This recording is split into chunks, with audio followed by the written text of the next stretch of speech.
नमस्कार, मैं हूं आपके साथ श्वेता झा। आप देख रहे हैं ये हुई ना बात, जिसमें हम करेंगे विसर्जन को लेकर शुभ मुहूर्त क्या है उस पर चर्चा। लेकिन आपको बता दें, देश भर में गणेशोत्सव की धूम है अभी भी, लेकिन 10 दिन से चल रहा ये पर्व अब अपने आखिरी पड़ाव पर है। शनिवार को अनंत चतुर्दशी के मौके पर मूर्ति विसर्जन होना है।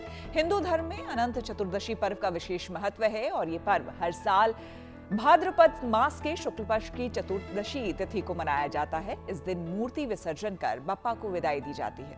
लेकिन इसका शुभ मुहूर्त क्या है, साथ ही कैसे करें मूर्ति विसर्जन, इसके अलावा जानेंगे अनंत चतुर्दशी का महत्व। आप बस बने रहिए हमारे साथ।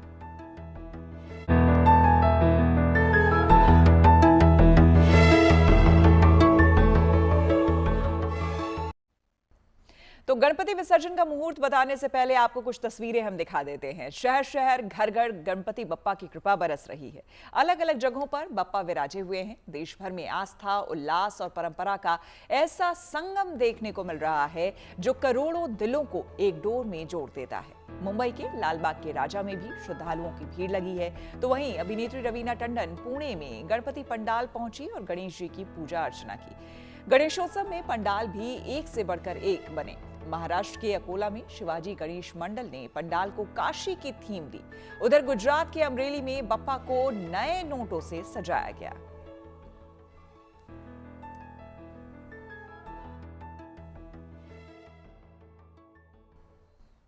तो अब विसर्जन का समय आ गया है और कल शुभ मुहूर्त में गजानन का विसर्जन किया जाएगा। 10 दिनों की पूजा के संकल्प के साथ श्रद्धालुओं ने बप्पा की जिस प्रतिमा की स्थापना की थी, उसकी विदाई का समय करीब आ गया है। शनिवार को अनंत चतुर्दशी के शुभ अवसर पर पूरे विधि विधान के साथ मूर्ति का विसर्जन किया जाएगा। विसर्जन के लिए 5 शुभ मुहूर्त बताए गए हैं। शनिवार सुबह 7:36 से 9:10 का समय विसर्जन के लिए शुभ बताया गया है। इसके बाद दोपहर 12:19 से शाम 5:02, फिर शनिवार को ही शाम 6:37 से रात 8:02। इसके बाद शनिवार रात 9:28 से देर रात 1:45 का समय शुभ बताया जा रहा है। तो बप्पा को विदाई देने की तैयारी है। अगले बरस जल्दी आना है, सभी बप्पा से यही प्रार्थना कर रहे हैं। यानी बप्पा को विदाई देने की तैयारी है। इसके लिए देश भर में खास इंतजाम किए गए हैं। हालांकि अनंत चतुर्दशी पर आप और क्या तैयारी करें, ये आपको हम बताते हैं। विसर्जन के दिन स्नान कर स्वच्छ वस्त्र पहने, पूजा स्थान पर घी का दीपक जलाएं और आसन पर बैठ जाएं। साथ ही गणेश जी का मंत्र वो भी आप जप करें। इसके अलावा गणेश जी को अक्षत, फूल, धूप और धन अर्पित करें। गणेश जी की आरती करें और गणेश चालीसा का पाठ करें। बप्पा को उनका प्रिय भोग जैसे कि मोदक या लड्डू आप अर्पित कर सकते हैं। पूजा में हुई किसी भूल चूक के लिए आप गणपति जी से क्षमा याचना करें। फिर गणेश जी की मूर्ति को श्रद्धा से उठाएं और विसर्जन के लिए ले जाएं। इस दौरान आप गणपति बप्पा मोरया, अगले बरस तो जल्दी आके जयकारों के साथ बप्पा को विदा कर सकते हैं। मूर्ति को जल स्रोतों में विसर्जित करें। अगर इको फ्रेंडली मूर्ति है तो घर में बाल्टी या फिर टब में आप विसर्जन कर सकते हैं। उस जल को पौधों में आप अर्पित कर सकते हैं। तो इस तरह से आप शुभ मुहूर्त में गणेश जी की पूजा कर सकते हैं, उन्हें विदाई दे सकते हैं। अनंत चतुर्दशी हिंदू धर्म का एक बड़ा खास त्योहार है, जो कि भाद्रपद महीने की शुक्ल पक्ष की चतुर्दशी को मनाया जाता है। इस दिन का काफी महत्व है। इस दिन के बारे में अगर बात करें तो इस दिन भगवान विष्णु के अनंत रूपों की पूजा की जाती है। साथ ही गणेश उत्सव का भी समापन होता है, यानी कि इस दिन गणेश जी की मूर्ति का विसर्जन किया जाता है। अनंत चतुर्दशी के दिन पूजा के लिए एक खास धागा होता है, जिसे अनंत सूत्र कहते हैं। ये धागा 14 गांठों वाला होता है, जो कि भगवान विष्णु के 14 लोकों का प्रतीक है। जो कोई भी इस व्रत को विधि पूर्वक रखता है और अनंत सूत्र को पहनता है, उसे जीवन में सब कामयाबी और खुशहाली प्राप्त होती है। इस तरह से ये दिन भी सनातन धर्म में काफी खास मायने रखता है। भक्त भगवान गणेश और भगवान विष्णु दोनों की पूजा बड़ी ही श्रद्धा के साथ घरों और मंदिरों में करते हैं। हमारे साथ तमाम मेहमान स्टूडियो में जुड़ चुके हैं, जो आपको विशेष करके बताएंगे कि अनंत चतुर्दशी के दिन गणपति विसर्जन किस तरह से हो, चाहे आपने अपने घर में गणपति रखा हो या फिर पंडालों में गणपति है। शुभ मुहूर्त के साथ साथ राशिवार भी हम उनसे जानेंगे। तो चलिए सबसे पहले हम बता दें, हमारे साथ स्टूडियो में इस वक्त जो मौजूद है, हमारे साथ संजय जी मौजूद है। संजय जी, आपका बहुत बहुत स्वागत है। ज्योतिषाचार्य संजय शर्मा हमारे साथ जुड़ चुके हैं। साथ ही साथ हमारे साथ आचार्य गौरव जुड़ चुके हैं, ज्योतिषाचार्य। गौरव जी, आपका भी बहुत बहुत स्वागत है। हमारे साथ प्रतीक भट्ट जी जुड़ चुके हैं। प्रतीक जी, आपका बहुत बहुत स्वागत है। साथ ही साथ श्रुति खरबंदा हमारे साथ एस्ट्रोलॉजर, वो भी जुड़ चुकी है। श्रुति जी, आपका भी बहुत बहुत स्वागत है। तो तमाम मेहमान हमारे साथ हैं। संजय जी, सबसे पहले आपके पास आते हुए, यूँ तो देखिए आजकल कह लेना कि सोशल मीडिया प्लेटफॉर्म पर तमाम तरह की खबरें, जानकारियां आपको सब कुछ मिल जाती है, लेकिन जाहिर सी बात है, जो कहते हैं जिस फील्ड में जिसकी मास्टरी होती है ना, वो अगर कुछ कहता है या वो अगर कुछ बताता है तो उसके एक अलग ही मायने होते हैं। और यही वजह है कि तमाम जानकारियां अपने जगह पे, लेकिन आप जैसे जो लोग हैं जो इतने नॉलेजेबल हैं, अपने अपने फील्ड के एक्सपर्ट हैं, खास करके जब आप लोग बताएंगे तो लोग उस बात को समझेंगे भी और उसी हिसाब से आगे अनुसरण भी करेंगे। तो संजय जी, सबसे पहले शुरुआत आपसे करते हुए, अनंत चतुर्दशी, एक तो पहले ये कंफ्यूजन था कि 6 तारीख को पूजा विसर्जन हो या 7 तारीख को, लेकिन अनंत चतुर्दशी यानी 6 तारीख को विसर्जन का समय बताया गया है। लेकिन शुभ मुहूर्त की अगर हम बात करें तो सबसे पहले तो ये बताइए कि सनातन में शुभ मुहूर्त को लेकर इतना बल क्यों दिया जाता है? जी, बड़ा सुंदर प्रश्न किया है आपने। और जीएनटी के सभी दर्शकों को और जो भी आचार्य गण हैं और जो इस प्रोग्राम को देख रहे हैं, सबको प्यार भरा नमस्कार। और एक मंत्र से प्रारंभ करूंगा। ओम गजानन भूत गणादिसेवितं कपितजम्बुफल चारुभक्षणं उमासुतं शोक विनाशकारकं नमामि विघ्नेश्वराय पादपंकजम्। ओम गण गणपतये नमः। कहते कि मुहूर्त जो होता है वो एक विधान है हमारे यहाँ पर, और ज्योतिष जो शास्त्र चलता है, प्रारंभ होता है तो हम सूर्य उदय से जो है गणना करते हैं। कहते हैं कि सूर्य के अंदर जो आभा, प्रभा, शोभा, तप, तेज, प्रकृति को जो चलाने वाले देव हैं सूर्य हैं, और प्रत्यक्ष ग्रह जो है सूर्य और चंद्रमा है। और उन ग्रहों की स्थिति के हिसाब से जब मुहूर्त कोई बनता है, और पंचांग के जो 5 रूप हैं जिसमें योग है, नक्षत्र है, तिथि है, वार है, इन सबको मिलाकर के जो है पंचांग बनता है और करण है। तो इसी प्रकार से जो मुहूर्त का विधान है कि कोई भी कार्य अगर शुभ मुहूर्त में किया जाए, शुभ समय पे किया जाए, कहते हैं कि ईष्ट जो है हमारे जीवन में 3 प्रकार के होते हैं। एक होता है ईष्ट काल, एक दूसरा ईष्ट होता है जिसकी आप उपासना कर रहे हैं, और एक ईष्ट जिस पर्टिकुलर टाइम पर आप कार्य करना चाहते हैं, वो मुहूर्त कहलाता है।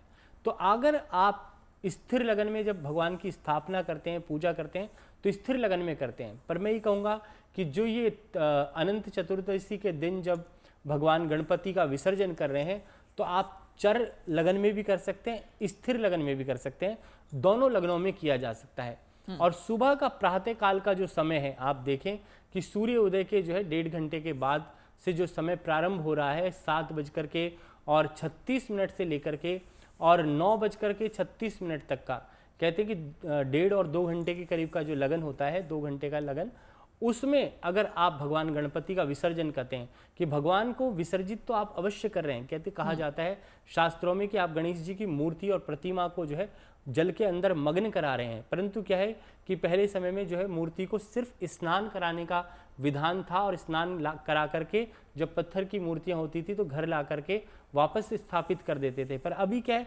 परंपराएं बदल गई हैं, कल्चर बदल गया है, नेचर बदल गया है, और मैं अब यही कहूँगा कि मिट्टी के जो गणपति हैं उनको कई लोग बनाते हैं। और आजकल तो नाना प्रकार के जो है मैं देख रहा हूँ कि गणपति बनाए जा रहे हैं, पर जो जल मग्न हो जाएं तो वो जरूरी है, और भगवान की कृपा रहती है।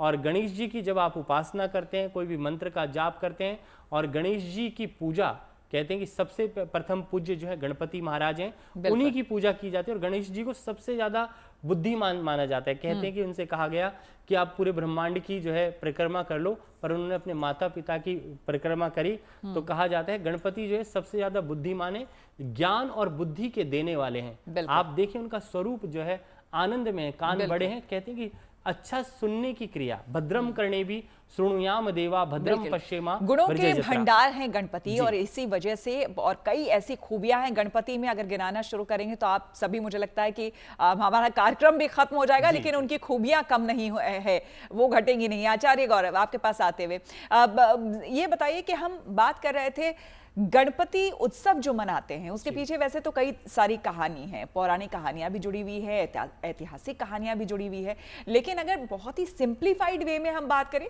तो गणेश जी का जन्मोत्सव हम मनाते हैं, उनका बर्थडे मनाते हैं। अनंत चतुर्दशी के दिन ही क्यों विसर्जन करते हैं जी? अनंत चतुर्दशी क्यों? जी देखिए, सबसे पहले तो आप सभी को बहुत बहुत नमस्कार, गणेश महोत्सव की बहुत बहुत शुभकामनाएं आप सभी को। देखिए, अनंत चतुर्दशी, किसी भी चीज़ को अगर हमें समझना हो तो उसके नाम में ही उसका अर्थ है। अनंत यानी वो जो निरंतर चलता रहे, इसका कोई अंत ही ना हो पाए। अब अनंत को आप कैसे प्रेजेंट करेंगे, यानी आप इसको इसी दिन हम जो मनाते हैं।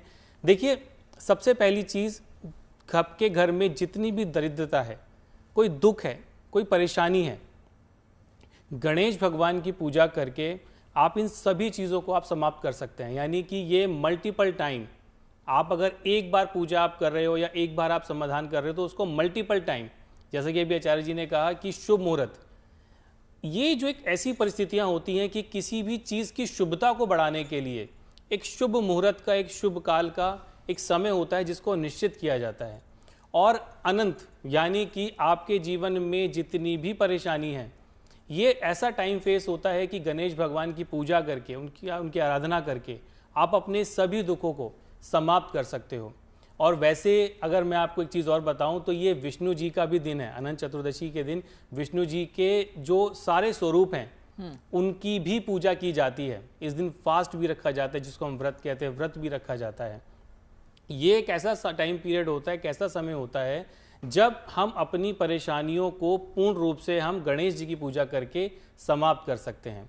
तो इसका छोटा सा एक तरीका है, बस यही मैंने आपको बताया है। आने वाली वीडियो में हम इसको और आगे लेके चलेंगे। बिल्कुल। श्रुति जी, आपके पास आते हुए, यहाँ पर जो दर्शक इस वक्त हमें देख रहे हैं, सुन रहे हैं, क्योंकि कल का ही दिन है, कल अनंत चतुर्दशी है और कल विसर्जन होना है। पूरे 10 दिनों तक बप्पा की धूमधाम से हर जगह आरती उतारी गई, सुबह शाम पूजा अर्चना की गई, लोगों ने कई सारी मन्नतें उनसे मांगी है। अब ये बताइए कि अगर विधिवत हम बात करें विसर्जन की, तो सबसे पहले विसर्जन में किन बातों का खास करके आपको ख्याल रखना चाहिए?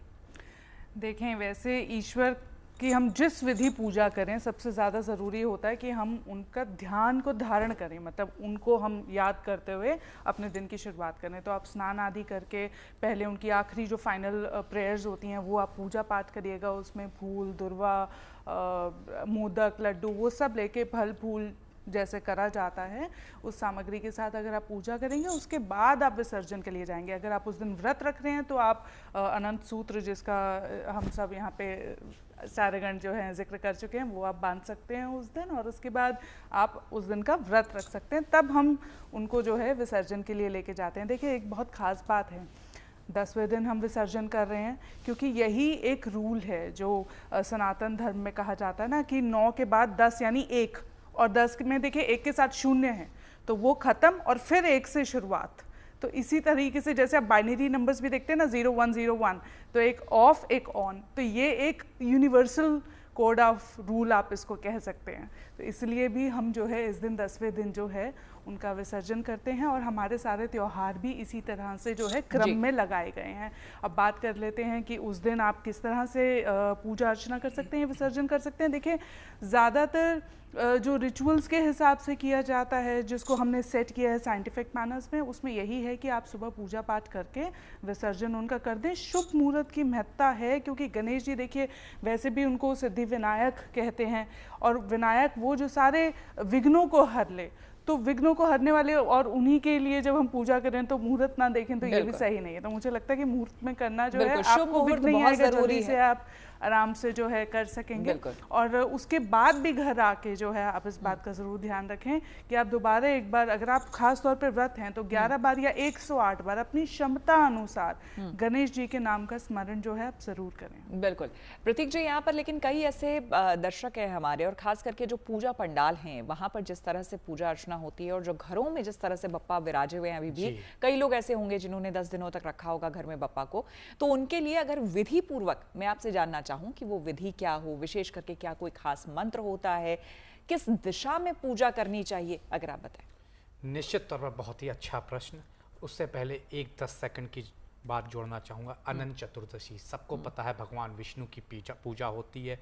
अनंत सूत्र, जिसे रक्षा सूत्र कहते हैं, बांधा जाता है। लेकिन समझ लीजिए कितना महत्वपूर्ण दिन है जब युधिष्ठिर और पांचों पांडव अपना सारा राजपाट हार गए दुर्योधन के द्वारा, तब श्री कृष्ण ने आज ही के दिन उन्हें अनंत सूत्र दिया और कहा कि अब विष्णु जी की पूजा करो, वही तुम्हें इस संकट से निवारेंगे। तो निश्चित तौर पर आज के दिन आपको अपनी गाड़ी पर, क्योंकि वो आपके लिए रक्षा कवच है, आप उसे जाते हैं, सेफ रहते हैं हर जगह, अपने आप को, अपने बच्चों को, सबको विष्णु जी को समर्पित करके एक रक्षा सूत्र बांधना चाहिए, जैसा कि रक्षाबंधन में हम करते हैं, वो चाहे कलावा ही क्यों ना हो। अब आते हैं आपके प्रश्न। लेकिन दूसरे आप प्रश्न पे मेरे जाएं। अब आपने चूंकि रक्षा सूत्र की बात की है, तो बताइए ये 14 गांठें क्यों, इसका क्या अर्थ? क्योंकि कहा जाता है विष्णु जी के 14 कहीं ना कहीं युग में अवतार हो रहे, 4 अवतार हैं और 14 बार वो कहीं ना कहीं अपना रूप बदल रहे हैं। और खास तौर से विष्णु जी को कृष्ण जी का भी स्वरूप माना गया है। और 14 कला 16 कला राम जी से जब शुरू हुआ तो 14 कला कृष्ण जी तक आते आते 16 कला पूर्ण हुई। तो कहा जाता है इसलिए 14 गांठें बांधिए। और अगले 14 साल का ही वनवास था भगवान राम को, तो निश्चित तौर पर आपको जो भी संकट इस दौरान आए सब खत्म हो। तो संकट मोचक दिन है ये अनंत चतुर्दशी, तो उस दिन गणपति की पूजा करना लाभकारी है। अब आपके प्रश्न पे आते हैं। इनकी दिशा उत्तर होती है, इनका ग्रह बुध होता है, तो निश्चित तौर पर बुध भगवान की पूजा करिए, उत्तर दिशा में रख कर ही विसर्जन करिए। और ओम अनंताय नमः, जो आपने पूछा एक मंत्र, ओम अनंताय नमः, इस मंत्र का पाठ करिए। विसर्जन का जो मुहूर्त कल निकल रहा है सुबह 7:36 से 9:31 तक रहेगा। इस दौरान आप पूजा पाठ शुरू कर सकते हैं और विसर्जन के लिए जा सकते हैं। आपने विधि पूछी, तो निश्चित तौर पर कलावा, जो भी चीजें चढ़ानी है चढ़ाइए, रक्षा सूत्र बांधिए, जैसा कि आपने बताया गणपति बप्पा मोरया, अगले बरस तू जल्दी आ, इस तरह की चीजें करते हुए, मोदक चढ़ाते हुए, केले चढ़ाते हुए, गणेश जी को सिंदूर चढ़ाना बहुत शुभ होता है। ये सब स्त्रियां चढ़ाएं अपने सुहाग की रक्षा के लिए। ये सब करने के बाद कपूर से उनकी आरती करिए, उसके बाद विसर्जन के लिए घर से निकलिए और कंटिन्यूअस जब तक आप घर में कर रहे हो या किसी भी शुद्ध नदी में कर रहे हो, तो ओम अनंताय नमः इस मंत्र का पाठ करते रहिए। बिल्कुल। संजय जी बीच में आप कुछ कहना चाह रहे थे। मैं एक बात जोड़ना चाह रहा था कि देखो चतुर्दशी जो है वो 14वां दिन होता है और 14 दिन कहते हो प्रतिपदा से लेके चतुर्दशी तक के 14 दिन है। तो इसलिए भगवान विष्णु के जो हम अवतारों की बात करें, चाहे कृष्ण अवतार की बात करें, चाहे राम अवतार की बात करें, चाहे बौद्ध अवतार की बात करें, जितने भी अवतार होते हैं उनमें कलाएं होती हैं। और जो शेष नाग है, भगवान विष्णु का जो शेष नाग है, और कहा जाता है कि जो प्रथम, जैसे प्रतीक जी ने कहा, अनंत है, वासुकी है, शेष नाग है, पदम है, महापदम है, करकोटक है, ये सारे नागों के नाम भी हैं जो जिसको हम अनंत भी बोलते हैं। तो क्या है कि भगवान विष्णु का जो शेष नाग है उसके अनंत स्वरूप हैं, एक ये भी है। और दूसरा 14वां दिन जो है विसर्जन का, जो है 14वां दिन प्रतिपदा से लेकर के और चतुर्दशी तक का जो दिन है उसमें भगवान विष्णु को जो है पीला धागा होना चाहिए और उसमें 14 गांठ बांध दी जाती है। जब अष्टमी का धागा बांधते हैं तो उसमें 8 गांठें होती हैं, इसमें 14 गांठों का जो है माना जाता है। और भगवान की कलाओं को दर्शाया जाता है, क्योंकि भगवान राम के अंदर अलग कलाएं थी, कृष्ण के अंदर अलग कलाएं थी। तो कहा जाता है कि भगवान जब कृष्ण खड़े होते थे तो हमेशा जो है आप देखें कि मुद्रा जो दिखाते हैं वो टेढ़ी मुद्रा में खड़े होते हैं, सीधे कभी भी भगवान कृष्ण को नहीं दिखाया जाता हमेशा, क्योंकि कहा जाता है कि भगवान कृष्ण का जो स्वरूप है वो दोनों चौकड़ी बांध के खड़े होते हैं हमेशा।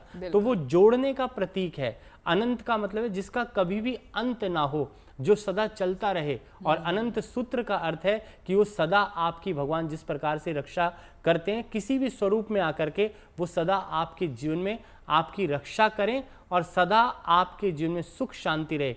कहा जाता है प्रतिपदा से चतुर्दशी तक, उसके बाद पूर्णिमा आती है, फिर अमावस्या आती है। तो ये 14वां जो दिन है वो संपूर्णता का दिन है और पूर्णता का दिन है, इसलिए अनंत कहा जाता है इसको। बिल्कुल। आचार्य गौरव, यहाँ पर हमने जितने भी गणपति विसर्जन देखे हैं उसमें हमने देखा है गणपति बप्पा को 2 तरफ से लोग पकड़े होते हैं और हमेशा सामने की तरफ मुख होता है। कहते हैं कभी पीठ नहीं दिखाना चाहिए। इनफैक्ट यहाँ ये भी कहते हैं कि जब आप मंदिरों में जाएं या फिर अगर आप पंडाल में भी जाएं तो कहते हैं कि अपना बैक यानी कि पीठ दिखा के वापस आपको नहीं आना चाहिए। इसके पीछे क्या बात है?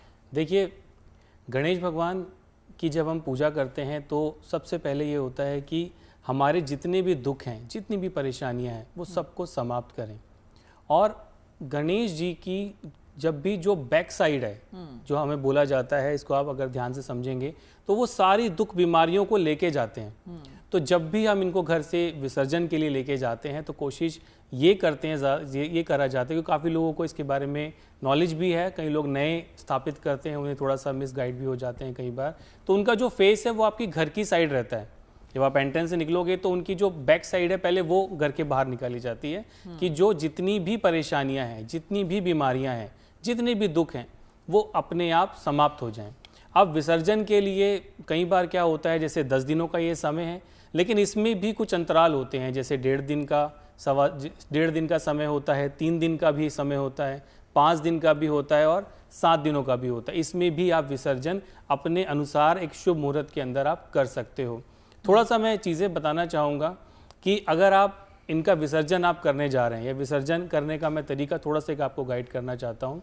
जैसे आप गणेश भगवान की आपने पूजा करी, पूजा विसर्जन करने से पहले का मैं आपको बता रहा हूँ। जैसे आपने पूजा करी, पूजा करने के बाद अगर प्रयास हो सके तो हवन आप ज़रूर करें अपने घर में।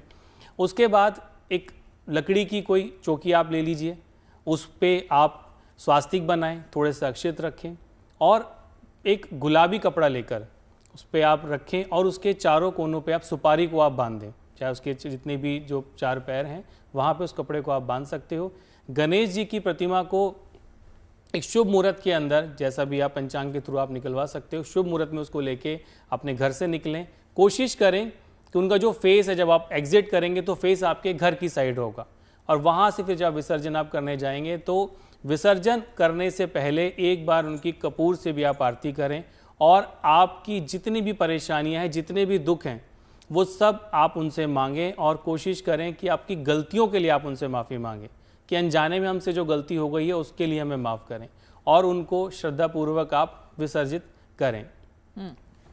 बिल्कुल। तो जिस तरह से आपने आचार्य गौरव ने बताया कि सही तरीका क्या होता है, क्योंकि देखिए जो भी सनातन को मानने वाले हैं, जो भी हिंदू धर्म को मानने वाले हैं, वो इन बातों का विशेष करके ख्याल रखते हैं किसी भी पूजा पद्धति को अपनाते हुए, करते हुए। इसलिए काफ़ी इंपॉर्टेंट, काफ़ी महत्वपूर्ण हो जाता है। श्रुति जी आपके पास आते हुए यहाँ पर विशेष करके देखिए जितने जो 10 दिन हैं जिन्होंने रखा है, क्योंकि देखिए परंपराओं के हिसाब से या फिर अपनी व्यस्तता के हिसाब से कोई 1.5 दिन के भी गणपति किसी ने रखा, कोई 5 दिन में विसर्जित किसी ने किया, किसी ने 7 दिन तक। लेकिन जो लगातार जैसे हम गणपति रखते हैं घरों में, तो कहते हैं कि हमारे यहाँ जो भोग लगाया जाता है उसका भी उतना ही महत्व होता है, हर दिन के भोग का महत्व होता है। तो विसर्जन के दिन विशेष करके पहली बात, क्या विसर्जन के दिन भी जिस दिन हम विसर्जित कर रहे हैं भगवान को, उस दिन भोग लगता भी है या नहीं? अगर लगता है तो विसर्जन के दिन कौन सा भोग लगाया जाए?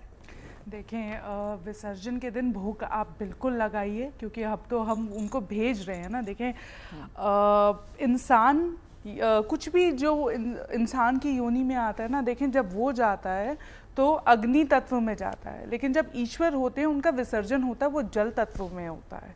तो इस तरीके से हम उनको अनंत यानी कि श्री हरि विष्णु के पास सागर में भेज रहे हैं। एक तरीके से हम ध्यान में यही धारण करते हैं कि समुद्र में शेषनाग की शैया पे श्री हरि विष्णु हैं, जैसे महालक्ष्मी, जो कि हमारे सनातन धर्म के पिक्चर्स में आप देखिए यही डिपिक्टेड होता है कि वो समुद्र में है और माँ लक्ष्मी, समुद्र से ही सारा धन संपदा लक्ष्मी बाहर आ रही है।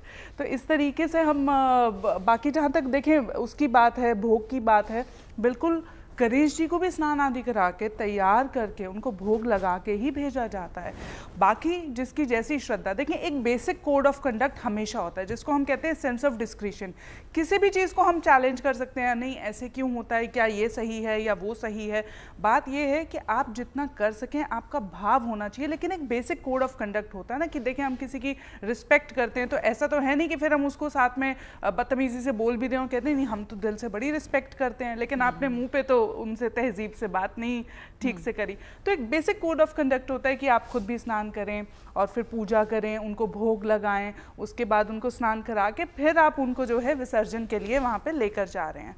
अब भोग लगाने की है जहाँ तक बात है, श्रद्धा अनुसार हमेशा हम कहते हैं, लेकिन कुछ चीज़ें कहा जाता है कि प्रिय हैं प्रभु की, तो जो उनकी प्रिय चीज़ें होती हैं, मोदक है, लड्डू है, उस तरीके से आप उनको भोग लगा सकते हैं।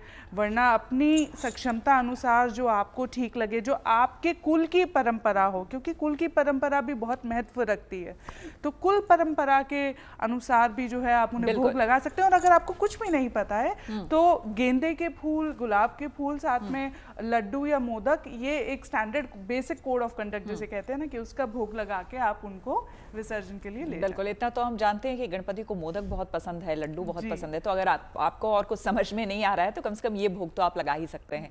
तो गणपति बप्पा मोरिया, अगले बरस तू जल दिया, क्योंकि अब यही जयकारे गणपति के लगने वाले हैं। कल अनंत चतुर्दशी है, बप्पा का विसर्जन होना है।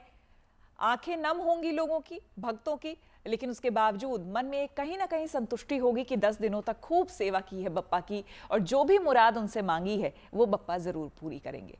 लेकिन इसमें बहुत अहम हो जाता है विसर्जन के दिन कि आप किस तरीके से विसर्जन करते हैं, शुभ मुहूर्त क्या हो और वो विधि क्या हो, जिससे कि जब आप बप्पा के विसर्जन करें तो बप्पा को भी खूब खुशी, ढेर सारी खुशियों के साथ और शुभता के साथ उन्हें विदा भी करें, लेकिन साथ ही साथ आपके घर में भी सुख, शांति, संपन्नता बरकरार रहे।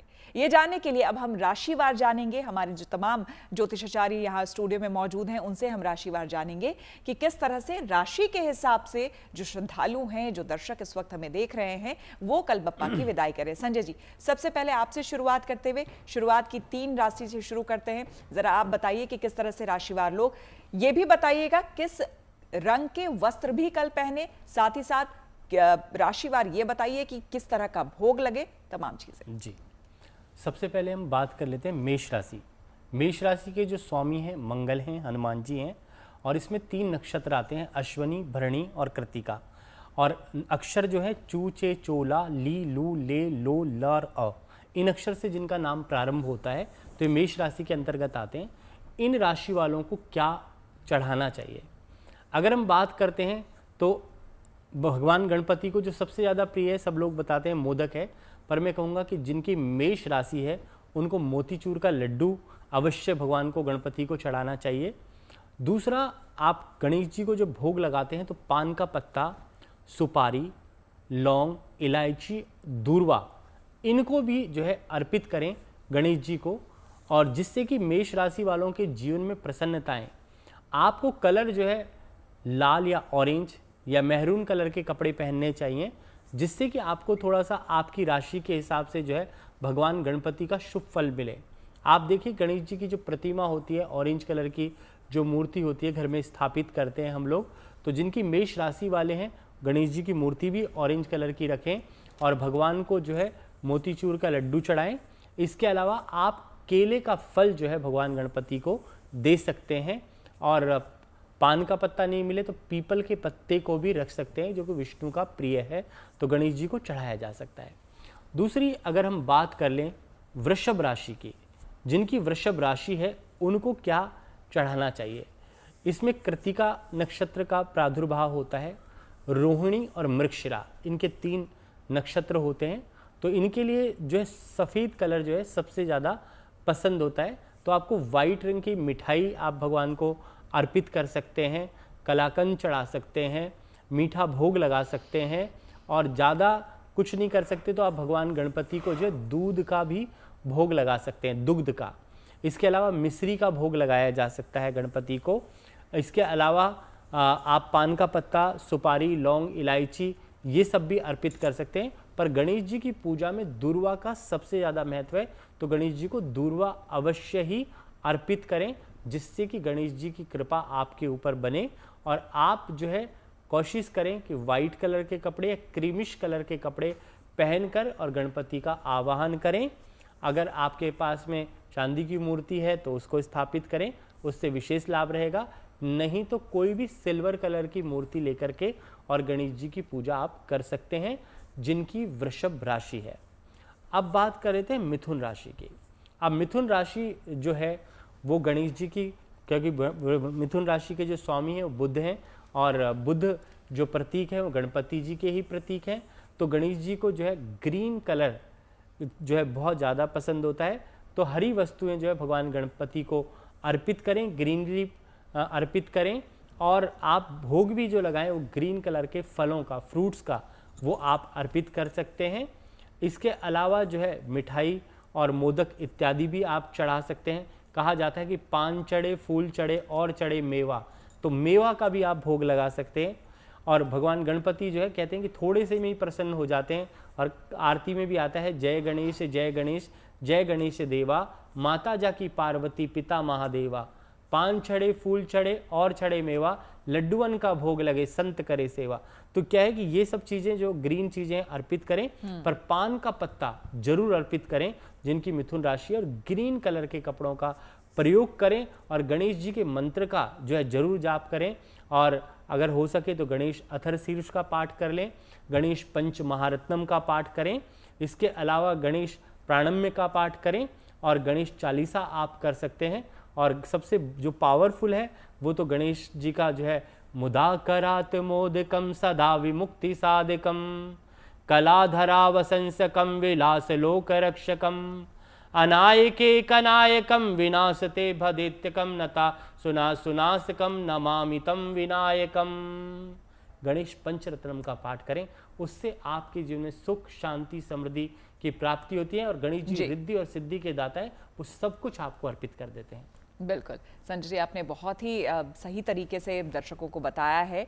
और निश्चित तौर पर दर्शक अगर ये करेंगे जो इस वक्त देख रहे हैं, तो उम्मीद है कि उनके जीवन में हमेशा शुभता बनी रहेगी। आचार्य गौरव, अगली 3 राशि की हम बात करेंगे, कर्क, सिंह और कन्या राशि की। साथ ही साथ उन्हें ये तमाम बातें बताइए और खास करके विशेष करके जो बहुत ही सरल कोई मंत्र हो वो भी बताएं, जो कि हर कोई जातक, जितने भी श्रद्धालु हैं, वो कर पाएं। जी देखिए, सबसे ज़रूरी है कि आपकी, मैं एक चीज़ कहना चाहता हूँ कि एक श्रद्धा होती है।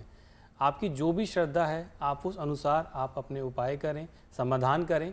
ये छोटे छोटे से बदलाव होते हैं जो राशि अनुसार हम आप लोगों के सामने रखते हैं। बात करते हैं अगर हम कर्क राशि के लिए, तो देखिए कर्क राशि वालों के लिए बहुत सरल सा उपाय है कि क्या करना है आपको। दुर्बा घास आप लीजिए और दुर्बा घास लेके उस कच्चे दूध में आप भिगोएं, हो सके तो थोड़ा सा गंगा जल की कुछ बूंदें आप उसमें डालें और ये गणेश भगवान को आप अर्पित करें।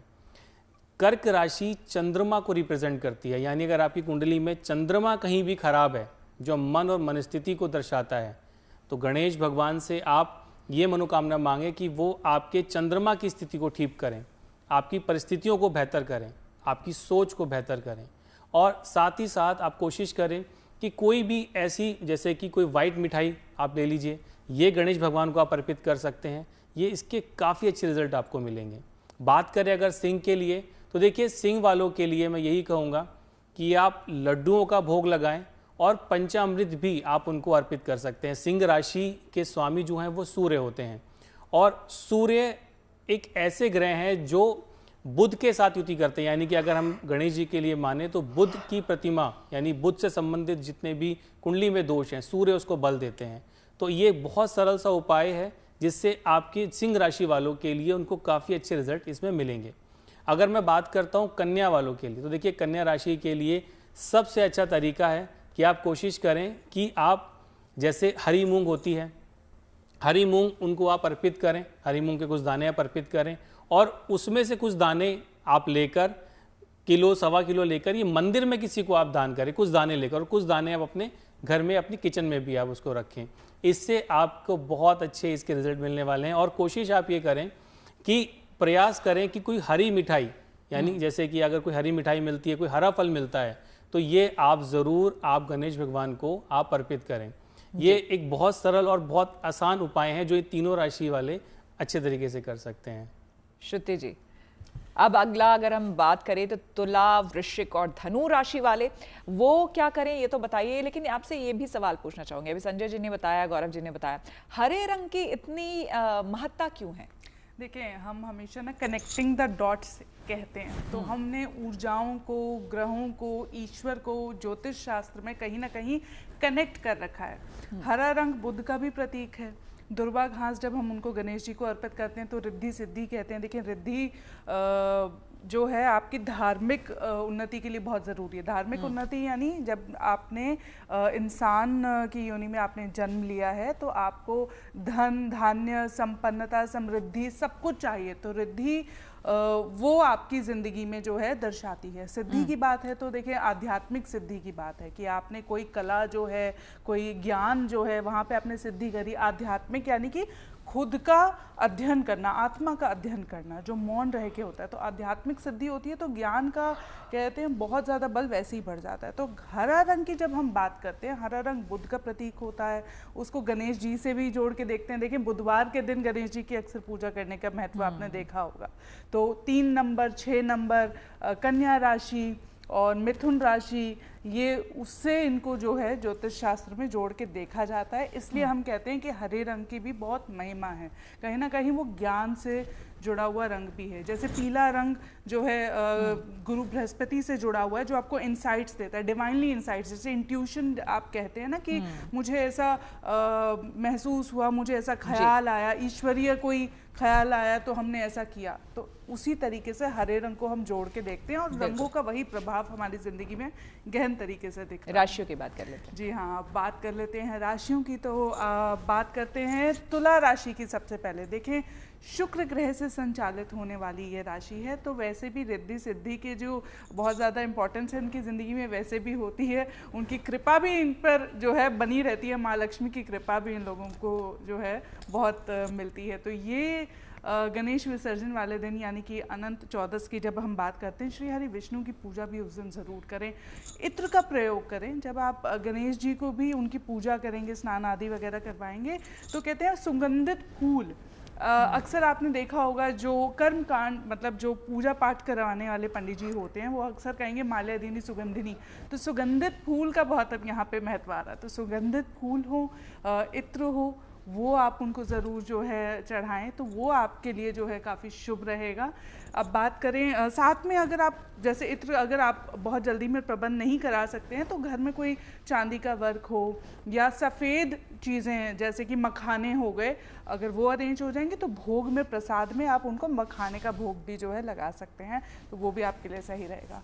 अब बात कर लेते हैं, देखें वृश्चिक राशि की। तो मंगल से संचालित होने वाली यह राशि है और इन लोगों के लिए लाल रंग इस दिन जो है बहुत महत्व रखता है। और वैसे भी कुंडली के अनुसार भी अगर मैं देखूं, उस दिन के ग्रह गोचर और दशा भी मैं देखूं, तो इनके लिए अच्छा रहेगा कि कहीं ना कहीं ये लाल रंग की जो रोली है उनको अर्पित करें। लाल रंग के जो वस्त्र हैं वो गणेश जी को उस दिन ज़रूर अर्पित करें। और लाल रंग का उस दिन खुद प्रयोग ना करिएगा, वो आपके लिए ज़्यादा बेहतर रहेगा। बात करने अगर अगली राशि की ओर जाते हुए धनु राशि की, तो ये गुरु से संचालित जो है राशि है। बहुत इंसाइटफुल ये लोग वैसे ही हैं, बहुत टैलेंटेड और ब्रेनी जिसे कहते हैं ना, फायरी ये साइन है। तो इन लोगों के लिए सबसे अच्छा है कि उस दिन ये पीले रंग का प्रयोग करें। पीले रंग के लड्डू जिसमें थोड़ा सा केसरिया टिंट हो, जैसे केसर भी अगर आप प्रयोग करेंगे पूजा में, फल जिसे प्रसाद कहते हैं, प्रसाद में गणेश जी के लिए, वो आप लोगों के लिए बहुत अच्छा रहेगा। और आप पीला वस्त्र भी जो है धारण कर सकते हैं, तो आपका दिन उस दिन शुभ जाएगा। बिल्कुल। प्रतीक जी, अब आखिरी 3 राशि मकर, कुंभ और मीन की हम बात कर लेते हैं। ये राशि वाले क्या करें?